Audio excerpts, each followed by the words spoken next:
Buenas noches, bienvenidos a esta mesa cuadrada. Michoacán se mantiene como el centro de la noticia y de la agenda nacional. La inseguridad y la violencia que viven sus habitantes son producto de más de 10 años de abandono.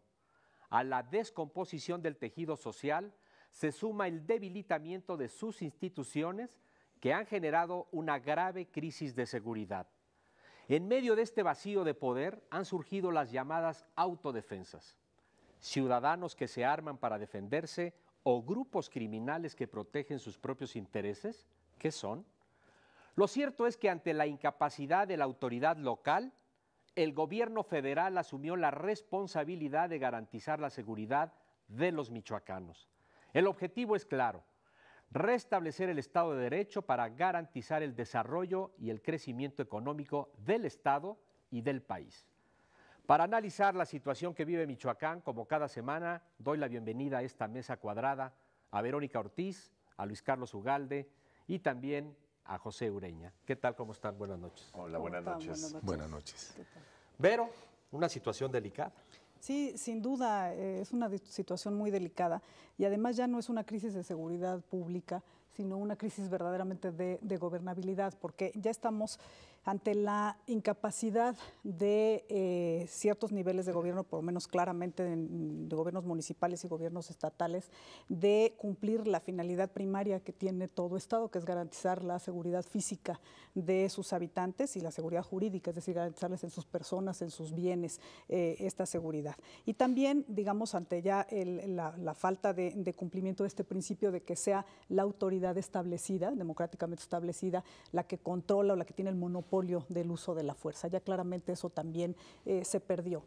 Irónicamente es un tema que salta a la palestra desde 2006 y parece que seguimos en todo caso en la misma situación o prácticamente en la misma situación ahora digamos a fines de 2013 y ahora 2014. En aquel entonces, en 2006, con el presidente Calderón, lo que se hizo fue una intervención para desarticular los conflictos de bandas, cárteles del crimen organizado. Lo que se está haciendo ahora es un panorama un poco distinto, tú lo mencionabas en la introducción, porque ya en este lapso surgen estos grupos denominados de autodefensas comunitarias y entonces ahora lo que se trata de hacer es restablecer el orden entre pugnas entre civiles, digamos, ya no son tanto entre cárteles, sino realmente ya estas autodefensas que combaten a los cárteles ante la falta y la omisión de la autoridad.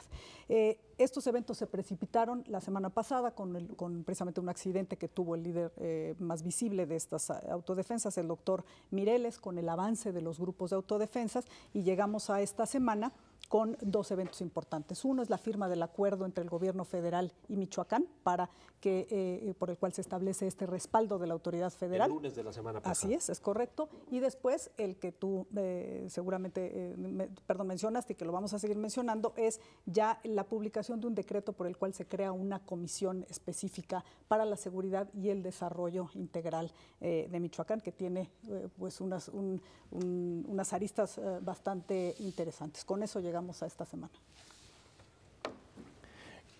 Entre más leemos y se habla de Michoacán, hay más sorpresas. Se habla de que comenzó hace más de 10 años, como señalabas, el conflicto. Yo creo que tiene mucho más. Desde los tiempos de gobernador de Cuauhtémoc Cárdenas, se hablaba de Aguililla como un lugar donde ni el ejército podría entrar. Era un centro de cultivo de marihuana y de otras drogas. Y ya era un municipio sin gobierno, sin instituciones eficaces. Con el tiempo se ha ido deteriorando y nos enteramos ahora de cómo la familia michoacana se apropió literalmente del puerto Lázaro Cárdenas. Para que esto pasara es que hubo mucha connivencia de autoridades y no debiera sorprendernos, pero nos sorprende más. Cuando uno platica con michoacanos, empresarios, sorprenden cosas como que los caballeros templarios tengan empresas que dan facturas y deducen impuestos. Eso es impresionante lo que está pasando. ¿Y por qué hemos llegado a esto? Yo creo que valdría la pena hacer un análisis mucho más profundo de la parte social, que no la tenemos, no la tenemos.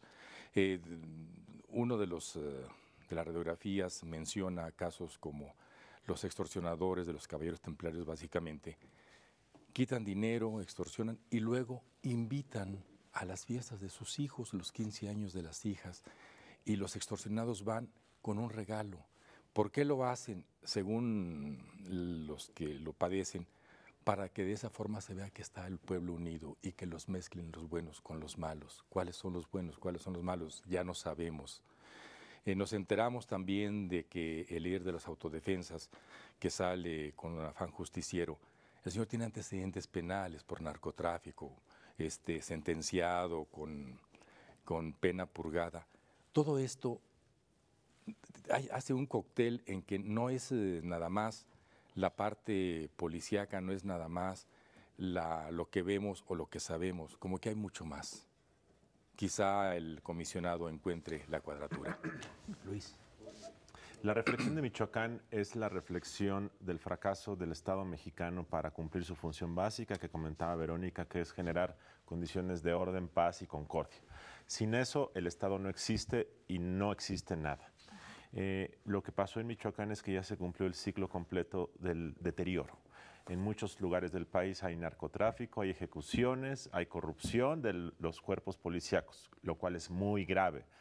Pero en Michoacán, además de eso, ya surgió el propio pueblo, y permítame usar esta palabra que no me gusta, pero pueblo, parte de él, no todos, pero parte de él con una vocación genuina de defender a los buenos de los malos, con una vocación genuina de expulsar a estos pillos criminales y con una enorme frustración ahora que el ejército llega a desarmarlos porque dicen, si el ejército, el gobierno y las policías no me han podido defender en 10 años, ¿con qué legitimidad llegan y me quitan mis armas cuando yo estoy haciendo lo que ellos deberían de hacer?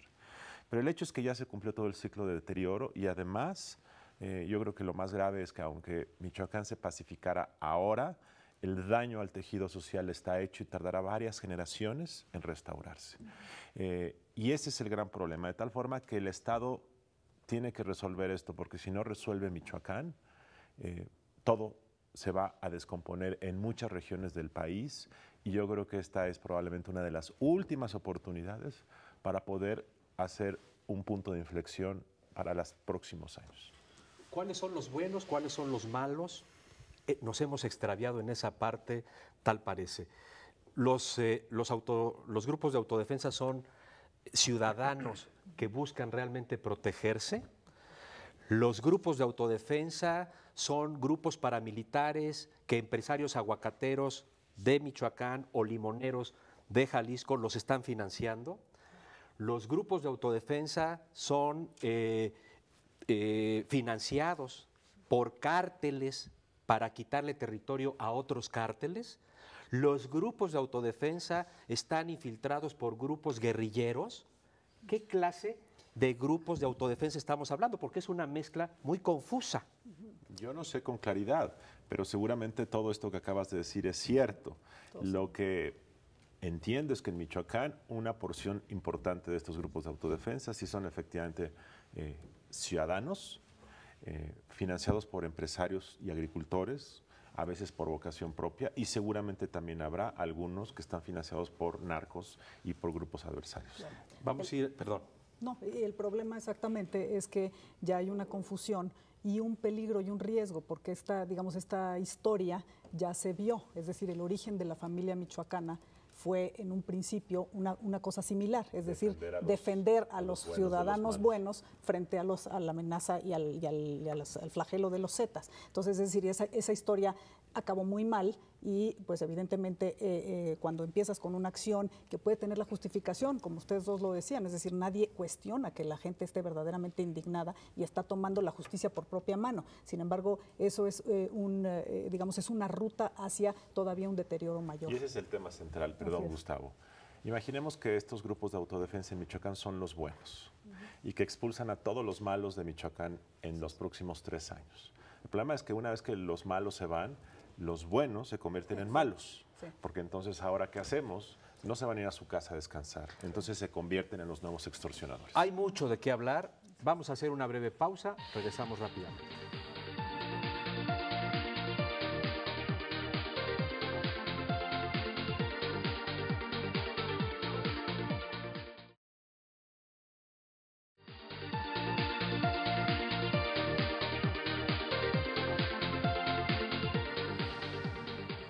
No sabemos quiénes son los buenos y quiénes son los malos ya, pero el viernes de la semana pasada, en un periódico de circulación nacional, en primera plana, vienen fotos impresionantes de las armas que algunos grupos de autodefensa usan, unas Barrett calibre 50 de $13,500 que utiliza el ejército de Estados Unidos. ¿De dónde vienen las armas? Pues ellos dicen que se las quitan a los caballeros templarios, hablo de los autodefensas. Evidentemente, atrás del armamento está otros cárteles que los proveen. Entonces hablamos de otra cadena criminal también. Pero el manejo de recursos no es nada más en las armas, manejan recursos en muchísimas cosas. Por ejemplo, cuando detuvieron en la semana a quien incendió una farmacia, ofreció 500,000 pesos en ese momento a quien intentó detenerlo para evitar su aprehensión. 500,000 pesos los llevaba con él. ¿Realmente es gente civil, gente común en esa zona de pobreza? Entonces, quizás si se quiere actuar en seguridad, debe también cuidarse quiénes abastecen de dinero, de armas, de recursos de distinta índole a toda esa gente, a quienes los habituallan de vehículos, por ejemplo. Entonces, atrás hay muchísima investigación que debe hacerse y que creo que todavía no la tenemos. Yo creo que el financiamiento de las armas es una combinación de dinero de los aguacateros.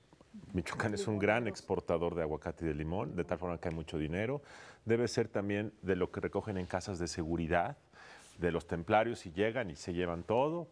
Puede ser de otros grupos narcotraficantes, puede ser que las adquieran propio. Yo creo que es una combinación de todo. Y aquí no sabemos exactamente de dónde viene, pero efectivamente pues es una combinación.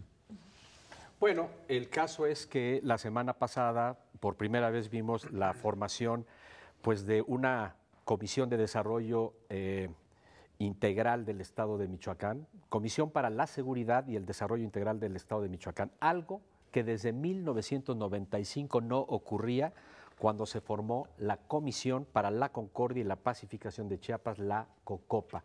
O sea, una comisión con características muy especiales. El gobierno federal anunció precisamente esta comisión que está a cargo de Alfredo Castillo y hay que ver cuáles son las atribuciones que tiene. Vamos a presentarles un resumen de las atribuciones que tiene precisamente el comisionado Alfredo Castillo. El comisionado para la Seguridad y el Desarrollo de Michoacán es el conducto del secretario de Gobernación para la coordinación interinstitucional en el Estado. Una de sus principales responsabilidades es lograr una verdadera sinergia entre los distintos niveles de gobierno. También tiene la encomienda de definir las acciones que las dependencias del gobierno federal deberán ejecutar para recuperar la paz y la tranquilidad en la entidad. Otra de sus atribuciones es disponer e incluso ordenar acciones de apoyo por parte de la Policía Federal y solicitar el auxilio de las Fuerzas Armadas. Además, puede solicitar al secretario de Gobernación la designación o remoción de servidores públicos federales y acordar los asuntos de su competencia con el resto de los integrantes del gabinete. Una comisión sin precedentes, bueno, la COCOPA, y con atribuciones extraordinarias para una situación de excepción en el Estado. Tú comentaste algo muy interesante en tu columna del viernes, Pepe, que vale la pena retomar aquí en esta mesa. ¿Te refieres a las acciones que se hicieron antes y fallaron? Así es. Bueno, sí, en agosto se firmó el Pacto por Michoacán. Agosto del año pasado. Del agosto del año pasado. Había la intención de actuar de fondo, pero había un gobernador interino, un gobernador a quien los propios grupos delincuenciales lo han ligado a uno de los cárteles, a los caballeros templarios. No se avanzó, se vieron los resultados, se pensó en algún momento que podría quedarse en el Palacio de Gobierno ante la enfermedad del titular, pero se optó por que regresara el Constitucional. Esto generó más intranquilidad. Y por eso vemos ahora el paso siguiente, el comisionado. Ojalá no suceda lo que con Chiapas. En Chiapas la experiencia no fue buena. Hubo un comisionado, Manuel Camacho, que generó muchas olas, mucha turbulencia en la campaña de 1994. Siguió Dante Delgado enfrentado al gobierno y después con el presidente Ernesto Zedillo. Pues ojalá que no haya protagonismos y realmente se actúe de fondo.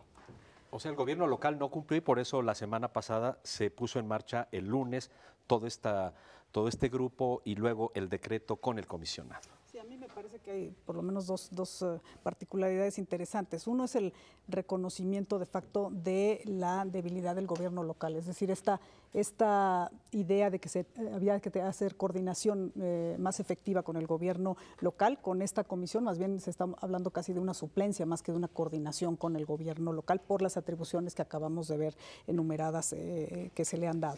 Después hay otra cosa que también asemeja un poquito lo que sucedió con la Cocopa que tú mencionabas como antecedente, que es la toma, digamos, directa del control del Ejecutivo Federal, es decir, un vínculo directo con la persona que se encarga de esta comisión, en este caso Alfredo Castillo, y como a manera de expresar la prioridad que tiene para el Ejecutivo Federal, que además es evidente, pero en esta circunstancia del sexenio es mucho más importante, y entonces refleja una atención, digamos, primordial.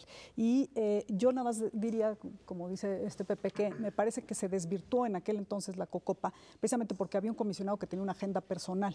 La medida que no se caiga nuevamente en esa tentación, digamos, y en que sea justamente el enfoque más de restablecer la seguridad, pues podrá tener éxito esta No comisión. parece que vaya a ser el caso Así ahora, es. porque Alfredo Castillo es un hombre de toda la confianza del presidente de la República desde que estaba en el gobierno como procurador, que le ha resuelto pues varios de los casos más conflictivos y algunos incluso desde la Subprocuraduría General de la República en el caso de la detención del Bester Gordillo. En fin, no parece ser el caso en esta ocasión. Más allá de la persona, el tema central es qué bueno que haya atención del gobierno a este nivel, pero ¿cuáles son las metas? Las metas son bajar el número de extorsiones. Seguramente va a ocurrir. Va a ocurrir en las próximas, yo creo que ya está ocurriendo. Yo creo que ahorita los templarios están rezagados, agazapados a la espera. Entonces eso ya está ocurriendo. Va a haber más paz pública, segurísimo. Dentro de 2 años, como ocurrió en Ciudad Juárez, seguramente Michoacán va a haber reducido todo porque está en ocupación. La pregunta es, ¿y después qué? Digo, yo ahorita voy a hacer una analogía desproporcionada, pero permítanme hacerlo. Cuando Estados Unidos invade Irak o invade Afganistán para tratar de traer la democracia y la vida civilizada de Occidente, pues de repente todo se tranquiliza, pero se va y el Estado sigue siendo un Estado fragmentado, debilitado, destruido. Entonces, la pregunta es, ¿qué es lo que se quiere lograr? Y a mí me parece que lograr esto va a llevar varias generaciones, que es reconstruir un tejido social. Y vuelvo a poner el ejemplo, un joven de 16 años que hoy optó por irse o al narco con los templarios o a las autodefensas y que está con el rifle, con la adrenalina, que ya dejó la escuela, que a su hermana la violaron los templarios, que ya tiene un resentimiento y un odio. ¿Qué va a pasar con este joven dentro de 3 años que ya no haya violencia pública? Es un joven destruido y que después va a seguir delinquiendo. Entonces, ese es el problema de esto. ¿Y qué va a pasar entonces después con Guerrero y qué va a pasar con Oaxaca? Ese es el tema fundamental, de tal forma que ¿cuál es la meta? Y no me queda claro cuál sea esa meta, pero sí me queda claro que públicamente los números visibles de la violencia van a bajar radicalmente. Bueno, claramente el primer paso es el desarme de los civiles, porque México es el 7º país a nivel mundial donde hay 15 millones de armas. Segundo lugar, recuperar la confianza de la ciudadanía en sus autoridades que llevó a esa crisis, Gustavo, de gobernabilidad. Hay quien dice que si tú desarmas a los civiles sin antes haber resuelto el problema, vas a generar más enojo, vas a generar más desconfianza y vas a poner a los civiles vulnerables porque van a llegar los caballeros templarios a acribillarlos. Si un día tú desarmas a los civiles y al otro día los templarios saben que ya no tienen armas, llegan, matan a 10, ese día se acabó la confianza del Estado mexicano y ese día los grupos de autodefensa van a decir jamás vamos a pactar con el gobierno. Es un balance muy delicado. Tema muy polémico, sin duda alguna. Vamos a hacer una breve pausa y regresamos porque hay mucho que analizar todavía.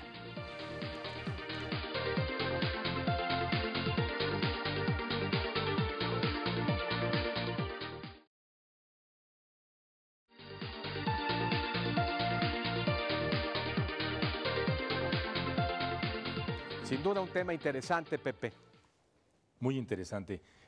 Quiero seguir con el tema que abordaba Luis Carlos. Es cierto, hay que ver el tejido social, recomponer todo, preparar, pero por primera vez se mete la agenda social, no se había metido en Michoacán. En el sexenio pasado se mandó a la fuerza pública y no hubo apoyo.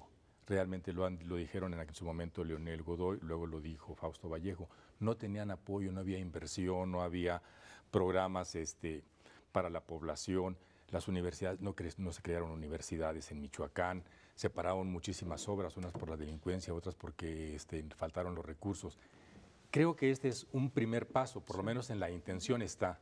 Ojalá se instrumente adecuadamente. Perdón, yo creo que tiene razón. Quizá el comentario anterior que hice pareció sesgado. Es decir, sí es correcto lo que se está haciendo, ojalá se logre reducir la violencia. Ciudad Juárez, el sexenio anterior se hizo algo semejante, hubo inversión social y tuvo muy buenos resultados. Y creo que ese es el paso primero. Yo lo que estaba simplemente reflexionando es que una vez que se resuelva Michoacán, entonces los soldados que se fueron de Guerrero y de Tamaulipas a Michoacán ahora van a tener que ir es como una cobija, la jalas para acá para resolver aquí, pero entonces te descobijo allá. Y esto va a seguir ocurriendo y así vamos a tener que lidiar con un problema estructural, pues un periodo largo. La diferencia, coincido Pepe, la diferencia precisamente es una estrategia integral que ahora se está aplicando, a diferencia del sexenio pasado, que era una estrategia básicamente de guerra militar. Hoy hay una estrategia integral donde involucras temas de salud, educación, deporte, cultura y combate a la pobreza. Por eso el jueves de la semana pasada fue importante la reunión que encabezó el secretario de Gobernación con casi todo el gabinete y la oficina de la presidencia para darle todo el respaldo al comisionado Alfredo Castillo y todos los recursos que se van a aplicar allá. Es una estrategia integral, habrá que ver si funciona o no. ¿Por qué? Porque sin duda alguna es una prioridad generar las condiciones de seguridad, de estabilidad económicas para la inversión. Hay que recordar que la próxima semana, en el Foro Económico Mundial de Davos, Suiza, el presidente Enrique Peña Nieto va a tener una participación fundamental. Hay una expectativa mundial por las reformas estructurales que se han generado y la prioridad es la seguridad y el caso de Michoacán se convierte en un factotum en este momento. Sí, sin duda, y lo comentábamos la semana pasada, como toda esta agenda reformista también ahora podría ponerse en riesgo por temas de seguridad, de ingobernabilidad o de, digamos, ausencia de Estado de Derecho, y eso es lo que se está tratando de atender en este momento, y estoy de acuerdo, la parte de la estrategia integral, es decir, no solo de seguridad y ataque militar, sino la parte económica, de recomposición social y de desarrollo económico, es lo que ha funcionado, como dijo Luis Carlos, ha funcionado en Ciudad Juárez, funcionó en Tijuana, ha funcionado en Nuevo León, que tenía unos índices delictivos pavorosos, ¿no?, hace un par de años, y esa es la estrategia. Yo nada más apuntaría que como pendientes a seguir y temas. Uno, la estrategia de salida, ya lo comentaba Luis Carlos, me parece que es fundamental poner plazos y tiempos, es decir, qué va a pasar cuando se termine este apoyo temporal, que así está previsto en el decreto. Y dos, hay un tema que sigue pendiente, que es la reforma de la Ley de Seguridad Nacional en el tema de darle fundamento legal a la participación del Ejército en estas tareas. Para poner en perspectiva lo que significa esto, y reitero, bajar la violencia puede ser relativamente fácil, pero ahora que llegaron los llamados federales a Apatzingán, detuvieron a toda la policía municipal. No sé cuántos sean los policías municipales, se los llevaron a Tlaxcala, según dijo uno de ellos. De tal forma que ahorita no hay policía municipal. La estrategia de salida en algunos meses o años de Apatzingán y de Michoacán significará que Apatzingán deberá tener ya una policía profesional, entrenada, reclutada. ¿Cuánto te lleva a construir una institución policíaca en un lugar donde no hay ley, donde no hay entrenamiento, donde no hay personas que quieran hacerlo? Es un reto fenomenal. De tal forma que lo que yo quiero decir es que bajar la violencia es fácil. Reconstruir institucionalmente al Estado para que sea un Estado con legalidad es un reto que va a llevar mucho tiempo. Sí, los datos hasta el viernes era de relativa tranquilidad, 27 municipios ya controlados por el Ejército y la Policía Federal, casi 400 policías, como bien dices, policías municipales trasladados al centro de adiestramiento de Tlaxcala para ser evaluados, capacitar. Es una tarea sin duda alguna titánica, de mucha negociación. Y una cosa, yo creo que la estrategia de salida significa que los gobiernos sean capaces de, con los autodefensas buenos, tratar de reincorporarlos. Y una manera de reincorporarlos es meterlos profesionalmente a las policías y eso puede ser algo virtuoso. Sí, la experiencia que se tiene hasta el momento más exitosa, por llamarla de alguna manera, es Nuevo León. Nuevo León le llevó 3 años. 3 años entre que hubo crisis de seguridad, se formaron policías, se bajaron los índices de criminalidad y sobre todo se generó una fuerza pública confiable. Entonces, acá en Michoacán, ¿cuánto llevará? Pues seguramente todo el sexenio, con un agravante. Va a haber cambio de gobierno en 2015, bueno, principios de 2016. ¿Quién llega? ¿Cómo llega? Porque el ingrediente político se suma a la crisis del Estado. Están ahorita una pelea de quienes quieren posicionarse, quienes, como le llamaste, Vero, la agenda personal de los partidos, de los candidatos. Y eso no abona, no ayuda. Aumenta la inseguridad en la gente, las peleas, los enconos. Seguramente eso se va a replegar, pero serán 3 años. Lo bueno es que habrá un mando único con el licenciado Castillo. Y si él sabe coordinar, si trabaja bien, quizá no caigamos en el error de Chiapas. Allá una vez narró el ya expresidente Ernesto Zedillo que él invirtió más de 100,000 millones en Chiapas y no los vio. ¿Por qué? Porque no hubo un mando único, no hubo orden, no hubo estrategia. Acá aparentemente sí la hay. En Nuevo León se llevaron 3 años, pero buena parte del sector privado del llamado Grupo Monterrey, FEMSA, Grupo Alfa y otras, pusieron a su personal de desarrollo humano, de reclutamiento, a entrevistar, a entrenarlos. El sector privado en Monterrey, uno de los más prósperos, no solamente de México, sino de América Latina, estuvo metido en un estado con altos niveles de desarrollo. Esto no ocurre en Michoacán. De Alfa ahí se llevó 3 años con éxito. Michoacán es otra cosa. Y la segunda, más dinero no significa más desarrollo. Chiapas es el ejemplo, como dice Pepe, y en Michoacán simplemente no hay instituciones, no hay entidades de gobierno que pudieran canalizar esos recursos para promover el desarrollo, de tal forma que eso tampoco necesariamente funcionaría bien. Sí, sin duda, tienes que, no solo es la parte de la estrategia integral, sino la parte que sí nos va a llevar muchos años de reconstitución de instituciones. Se hablaba incluso de esta cuestión de desaparición de poderes y de invocar, ¿no? El PAN sobre todo estaba pidiéndolo. A mí me parece que eso simplemente abonaría a una mayor inestabilidad, porque si haces eso, lo que tienes que hacer es nombrar un gobernador provisional, convocar elecciones y todo, al problema que tienes ahora se te asuma un problema electoral y de competencia. No me parece que sea esa la estrategia que está, digamos, no estaría de acuerdo con ese reclamo. Me parece que mantener un control, ¿no? Y mantener ahora en digamos, unidad de mando con este comisionado podría ser la estrategia y sin duda participación social, participación de la sociedad civil organizada, es decir, de la iniciativa privada, de las universidades, todo esto en un esfuerzo común para garantizar la seguridad en el Estado. Pues ahí tiene usted, muy interesante sin duda alguna, pero retomar el Estado de Derecho es una de las prioridades dentro de una estrategia integral que se está aplicando, un reto mayor para el Estado mexicano, para garantizar y evitar que Michoacán se convierta en un Estado fallido donde la ingobernabilidad siga prosperando. Así que pues seguiremos analizando estos temas porque de aquí depende en buena medida el futuro económico, político y social de nuestro país. Gracias por acompañarnos en esta mesa cuadrada. Lo esperamos la próxima semana.